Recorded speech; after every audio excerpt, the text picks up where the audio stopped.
민심을 알아봅니다. 여론을 읽어봅니다. 라디오로 듣는 국민 여론. 라디오 청원 게시판. 네, 이번 주 우리 사회는 어떤 이슈에 반응하고 또 어떤 이슈에 열광하고 있을까요? 우리 사회 여론을 알기 쉽게 분석해주는 분이시죠. 출발 새 아침에 여론 택배 중이십니다. 뚱커벨 인사이트 K입니다. 인사이트 K 배종찬 연구소장 스튜디오에 나와 계십니다. 안녕하십니까? 네, 안녕하십니까. 배종찬 소장입니다. 네. 소장님이 되셨어요? 네. 뭐 어떻게 배경이 있으십니까? 대장은 아니고 소장인데요. 아, 이런. 열심히 이제 좀 연구를 해보려고 네네. 연구소장이 됐습니다. 네. 아, 그렇습니까? 네. 자, 인사이트 K의 배종찬 연구소장이십니다. 부소장 문제 뽑으시면은 얘기해 주시기 바랍니다. 네. 라디오 청원 게시판에서 오늘 그 청취자분들 목소리 직접 들어보는 시간을 좀 가져보려고 합니다. 오늘 이 배종찬 소장과 함께 이야기 나눌 주제는요. 손혜원 의원의 투기 의혹 논란이고요. 그리고 황교안 전 총리의 정계 진출에 따른 여론이 어떤가 이런 얘기입니다. 의견 계신 분들은요. 짧은 문자 50원에 유료 문자입니다. 샵 0945 우물정 0945로 보내주시면 되고요. 애플리케이션을 통해서 무료 참여 가능하십니다. 그리고 지금 유튜브를 통해서 실시간 보이는 라디오 나오고 있습니다. 이쪽에서 의견 주시면 저희들이 반영하도록 하겠습니다. 자, 먼저 손혜원 의원의 목포 부동산 투기 의혹입니다. 목포를 네. 산토리니처럼 만들고자 하는 나의 선의를 어떻게 이렇게 왜곡 보도를 할 수가 있습니까? 라는 얘기인 것 같습니다. 어떻습니까? 구체적으로 어떤 의혹들이 제기되고 있다는 것입니까? 네, 손혜원 더불어민주당 의원의 의혹인데요. 네. 뭐 IBM 이런 이야기가 나오고 있습니다. 이게 바로 미스터리다. 아, 이게 또 이 IBM이 네. 그게 아니었어요? 저는 이게 바로 미제다 이렇게 네. 얘기를 했었는데 또 다른 거네요. 예. 오늘 아침 뭐 IBM이 됐는데 본격적으로 내용 소개를 해드리겠습니다. 네, SBS 보도에 따르면요, 이 국회 문화체육관광위원회 여당 간사죠. 예. 손혜원 의원이 목포의 문화재 거리, 바로 말씀하신 대로 한국의 산토리니를 만들겠다 선정을 이 염두에 둬서 남편이 이사장으로 있는 문화재단, 조카, 네네. 보좌관, 명의 등으로 다수 건물을 매입했다는 의혹을 제기를 했는데 그렇습니다. 이 정치권 안팎에서는 이 손 의원이 문화재청을 감사하는 국회 상임위에 있는데 이 피감 기관을 통해 사적 이익을 취하려 했다는 지적이 나왔습니다. 물론 이 의혹에 대한 지적입니다. SBS에 따르면 목포의 손 의원과 연관된 이 부동산은 조카가 소유한 건물 3채, 네네. 이 문화재단 명의 건물 3채, 보좌관 배우자 명의 건물 1채, 보좌관 딸과 손 의원의 다른 조카 공동 명의 건물 2채. 네네. 그래서 총 9채입니다. 예. 이 건물들이 속한 거리가 문화재로 지정될 경우 이 건물 값은 4배 가량 올라 이 투기 의혹을 SBS가 제기했습니다. 자, 이것이 바로 그 허위 사실이다 해서 SBS를 손 의원 측은 허위사실 유포죄로 고소하겠다는 입장이에요. 네, 강력한 반박을 하고 나섰습니다. 네네. 손 의원 측은 18개의 페이스북 게시글을 통해 조목 해명하고 SBS를 허위사실 유포로 고소하겠다고 의혹을 강경하게 부인했는데요. 네네. 이 손 의원의 입장문 내용을 보면 SBS 보도는 근거 없는 의혹 제기이며 이 목포 지역 문화재 등록 상황에 대한 무지가 나은 보도라며 이 문화재로 지정되면 오히려 시세 차익을 얻을 수가 없다. 네네. 여기다가 아파트를 지어야 오히려 재개발을 통해서 금전적 이익을 얻을 수 있다는 것은 상식 아니냐라고 반박했습니다. 네. 자, 그러면은 이 같은 해명이 계속 나오고 있습니다만 청취자분들은 이 같은 해명에 대한 어떤 의견을 가지고 계시는지요? 짧은 문자 50원입니다. 샵 0945 샵 0945로 보내주시면 되고요.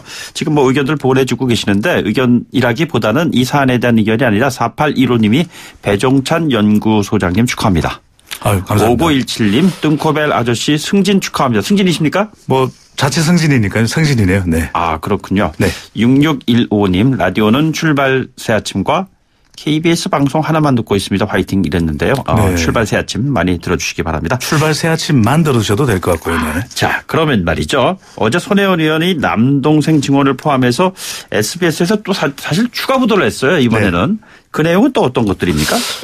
네. 이 여러 가지 의혹 중에서 이 추가적으로 제기된 의혹은 바로 차명 투자가 되겠는데요. 네네. 이 SBS가 8시 뉴스에서 손 의원이 조카 명의를 빌려 목포 부동산을 차명으로 거래했다는 추가 의혹을 제기했습니다. 네네. 이 보도에 따르면 손 의원 조카는 창성장과 그 앞 건물에 공동주인으로 이름을 올리고 있지만 명의만 빌려줬고 네네. 본인 의사와 관계없이 이 부동산 거래가 이루어졌다. 네. 또 손 의원 측이 매입한 건물이 지금 9채로 알려져 있는데 아니다. 한 채 더 있다. 네네. 야. 이렇게 이야기를 했는데요. 이 손 의원 조카의 아버지죠. 네네. 이 SBS가 인터뷰를 했습니다. 목포 건물 매입은 우리 의사와 아무런 관계가 없다. 이 건물 매입 시기에 아들은 군 복무 중이었고 네네. 가족 모두 목포에 가본 적이 없다며 이 창성장이 게스트하우스인 것도 나중에야 들었고 어떻게 운영되는지 수익이 누구에게 가는지도 모른다. 네네. 이렇게 인터뷰를 한 것으로 알려지고 있습니다. 아, 그렇습니까? 네. 아, 그럼 얘기가 좀 달라요. 정작 그 당사자의 얘기는 손 의원 측의 해명과는?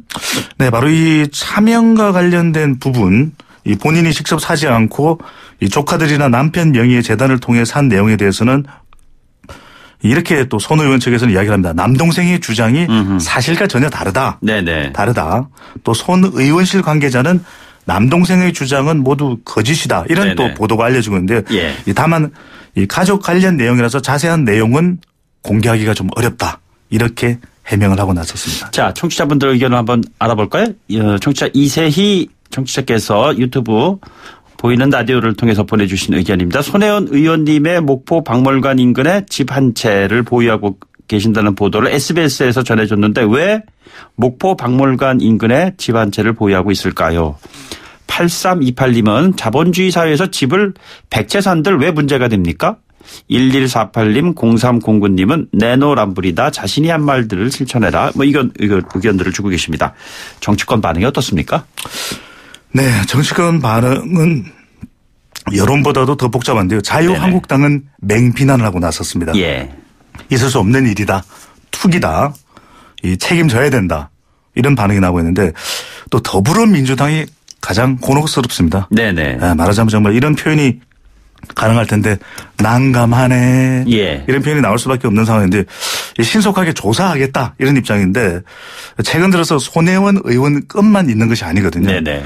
이 서영교 의원 건도 있죠. 뭐 재판 청탁 같은 네. 문제 말씀하시는 거잖아요. 네. 예. 원전 발전 이 관련해서 송영길 네네. 의원이 또 이 정부 또 여당의 다 여당 발이네요. 그러고 보니까. 입장과는 다른 또 발언을 내놓아서 이 골치를 앓는 민주당 이런 얘기하는데 그래서 뭐 두루마리 휴지라도 사야 되는 건 아닌가 좀 술술 풀리게 뭐 이런 이야기까지 나오고 있는데 더불어민주당 상당히 곤혹스럽습니다. 네네. 박지원 의원의 반응이 아주 흥미롭습니다. 박지원 의원이 약간 변호하시는 것 같던데요. 목포 지역구거든요. 목포의 네네. 사정을 누구보다도 잘 알고 있을 법한 이 박지원 민주평화당 의원은 손 의원 조카와 측근들의 목포 건물 매입은 오해는 받을 수 있지만 그러니까 SBS의 보도 내용에 따르자면 오해일 가능성이 있다. 이런 의견일 수가 있겠는데 투기는 아니다. 네네. 투기는 아니다. 박지원 의원은 이 방송 인터뷰를 이렇게 했네요. 문화재 거리 지정에 영향력을 행사하지 않은 것으로 알고 있다. 네네. 문화재 사업은 이 박지원 나 본인과 목포시에서 했기 때문에 관여 여부는 모르지만 예. 추진은 우리가 했다. 이렇게 글쎄요. 이런 내용들이 어떻게 전달될지는 모르겠는데 일단 이 손혜원 의원이 투기를 했다라고 하는 억측과 오해는 해서는 안 된다. 네네. 이런 발언을 내놓았습니다. 지역구 관련된 의원의 발언이기도 하지만 그렇다면 정작 목포 시민들의 반응은 어떻습니까?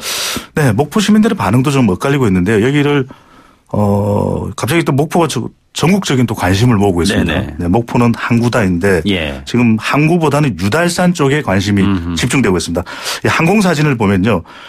이 유달산에서 가까운 거리에 집중적으로 여기 매입이 되어 있습니다. 이게 여기가 한번 문화재로 지정된 거리로 보이는데 네네.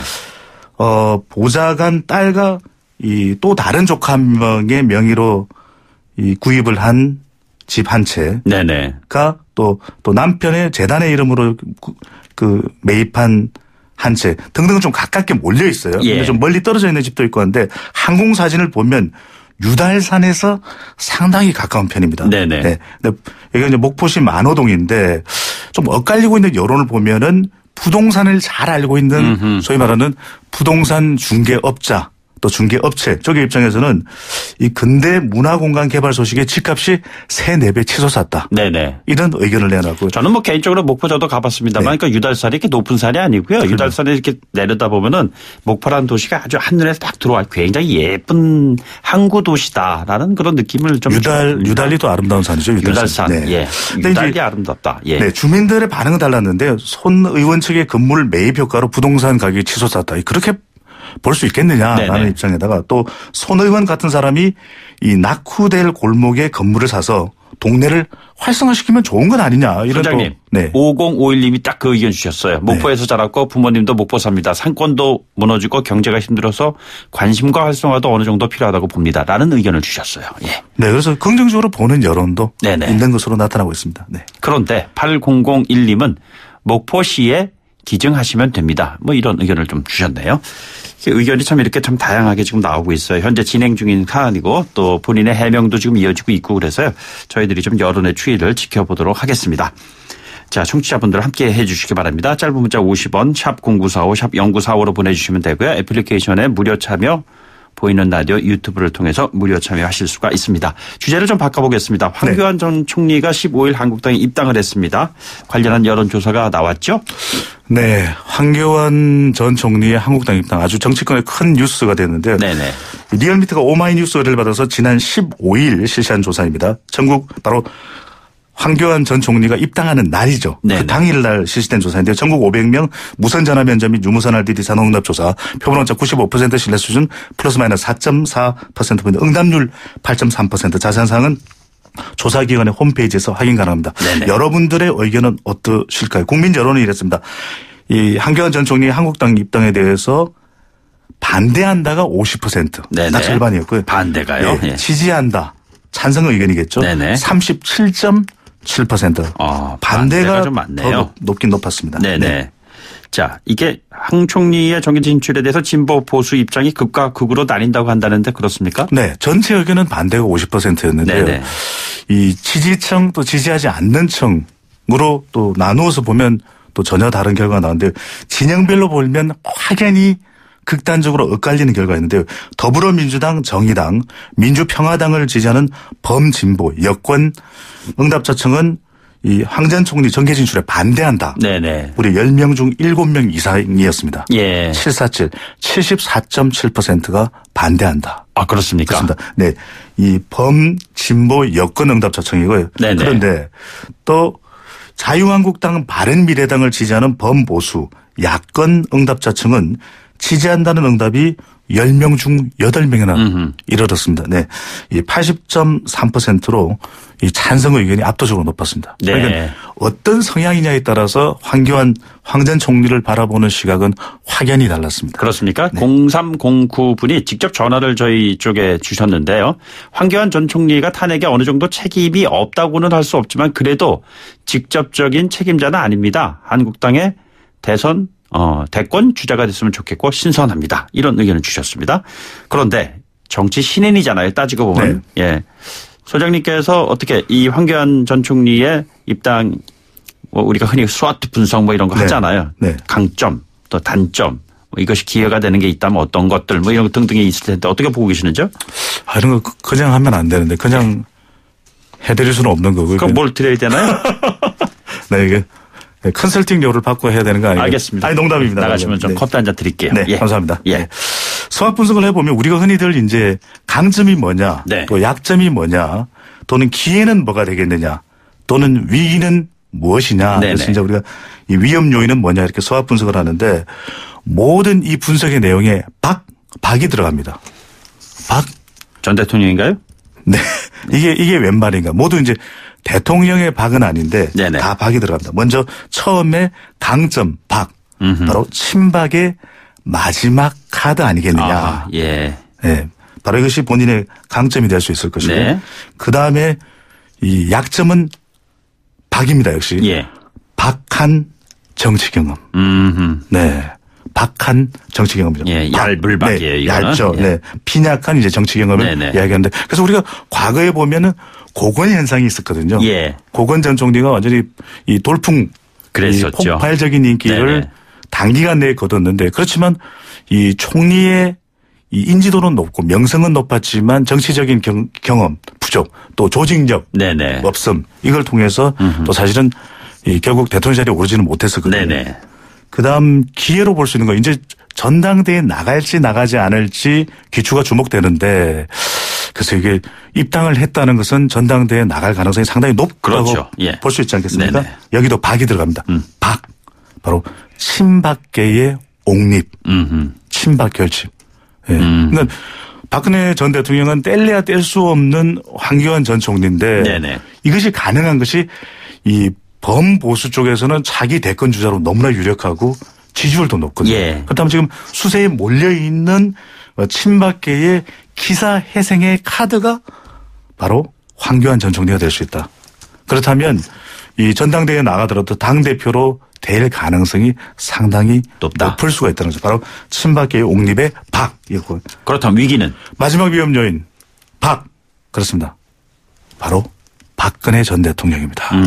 이 박 전 대통령과 사실 이 정권의 2인자였지 않습니까? 네네. 그러다 보면 이 탄핵에 대한 공동 책임론 불거질 수밖에 없는 것이거든요. 예, 예. 그렇다면 그런 책임을 져야 되는 꼬리표가 계속 따라다닐 이 황 전 총리가 언제까지나 이런 책임론에 대해서 발뺌만 할 수는 없거든요. 네네. 그렇다면 회피할 수 없다면 언젠가는 여기에 대한 대답을 내놓아야 되는데 이 황교안 전 총리에 대해서 쏟아지고 있는 이러한 이미지들 그렇게 되면은 당대표가 이건 가정을 하는 겁니다. 네네. 설사 된다고 하더라도 확장성이 있겠느냐. 아하, 그리고 예. 이 보수의 이미지를 바꾸고 싶었던 자유한국당 입장에서는 도로 박근혜당 이런 이야기가 또 나오게 되는 네네. 또 위협에 직면하는 바로 그 위험 요인 박근혜였습니다. 탄핵 공동 책임론과 관련된 주목할 만한 여론, 댓글 이런 것들은 어떤 것들이 있습니까? 네, 그렇습니다. 아직까지도 이 책임에 대해서 깊이 반성은 안 하느냐 이런 댓글이 막 쏟아지고 감히 어느 때라고 복귀를 하느냐 네네. 이런 비판 대부분이 이 박 전 대통령과 또 연관된 그런 댓글들이 많았거든요. 그래서 이 박 전 대통령과 관련된 평가가 아직 끝나지도 않았고 네. 법적인 문제도 남아있는데 정계 복귀 무엇을 의미하는 것인가 이 탄핵이 잘못됐다는 의미인가 반드시 그 점을 이 황 전 총리는 밝혀야 된다. 네네. 이런 댓글들이 계속 나오고 있고요. 이 보수가 이미지를 바꿔보려고 그랬는데 황 전 총리가 다시 등장하느냐 이런 얘기 나오는데 한편으로는 또 문재인 정부에 대해서 실망이 많았는데 총리 경험에다 대통령 권한 대행까지도 해본 황 전 총리가 보수를 이끌어주세요. 이런 댓글도 있습니다. 네. 그렇습니까? 정치권 반응은 어떤가요? 정치권 반응은 상당히 엇갈리고 있는데요. 예. 이 더불어민주당의 여당에서는 말도 안 된다. 이 탄핵의 국정농단의 공동 책임자 아니냐. 그렇기 때문에 이 공안검사 출신인 황 전 총리가 정계 복귀라는 건 말도 안 된다. 이런 맹비난이 쏟아지고 있고요. 이 자유한국당 내에서도 조금 여론이 엇갈리고 있습니다. 네네. 그러니까 황 전 총리가 돌아올 때가 아니다. 지금이 타이밍이 아닌데 돌아오게 되면 당만 더 곤혹스러워진다. 네네. 또 한편으로는 황 전 총리가 또 입당함으로써 자유한국당이 이제는 이 현 정부를 견제할 수 있는 그런 영향력을 갖추게 됐다. 이렇게 예. 환영하는 목소리도 있고 또 좀 걱정하는 목소리 뒤섞여서 나타나고 있습니다. 네. 알겠습니다. 지금까지 인사이드 K의 배종찬 연구소장이었습니다. 오늘 말씀 고맙습니다. 감사합니다. 네. 3부 마치겠고요. 4부에 돌아오겠습니다.